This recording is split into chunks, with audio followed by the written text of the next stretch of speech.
Eight years since they've last seen their sons.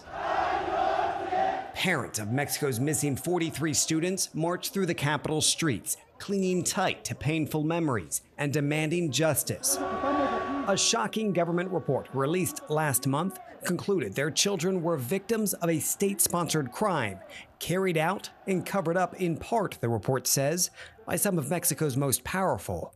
The parents' trip to Mexico City started some 200 miles away, a nearly 5-hour drive through winding mountainous roads, deep into the Mexican state of Guerrero. Heavily infiltrated by corruption and cartel violence, the U.S. government warns its citizens not to travel here. Along this highway that cuts through the state capital, you can see the graffiti of activism, people demanding justice for their friends. The 43 attended a teacher's college, Escuela Normal Rural, near the small town of Ayotzinapa. Here they educate the mostly impoverished rural indigenous communities and inspire activism.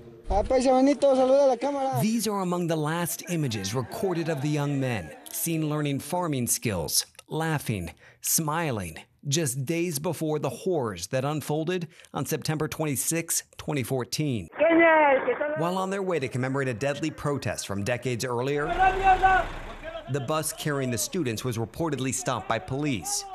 Rare footage from one of the students only shows the start of the encounter. What happened next is shrouded in mystery and tragedy. Police reportedly opened fire, and 43 of the students gone. Government officials initially concluded local police detained and handed the students over to members of a local cartel, who then murdered them and incinerated their bodies. Their parents have never believed that. Ellos no dicen nada. The authorities don't say anything, this father tells me. That's why we need to continue fighting. We will not back down until we know something. Over the years, parents searched for clues in Guerrero's mountains, held monthly marches in the capital, took over toll plazas in protest, brought their pleas to top government officials.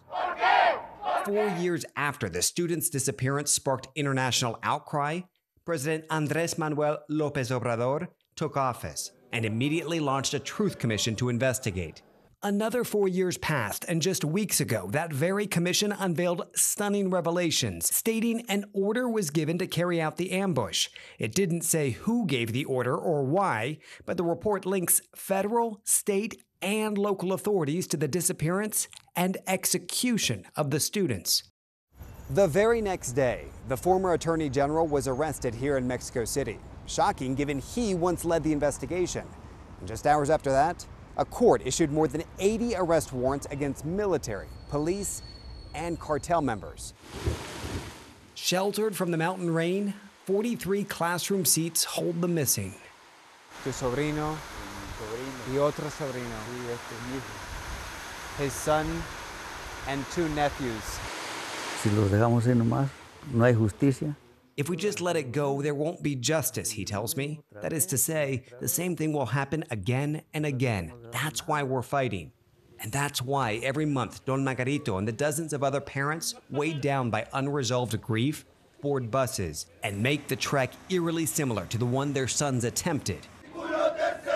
Once on the streets of the capital, emotions surface. This aging generation, exhausted yet relentless, now carrying their children's fight for justice.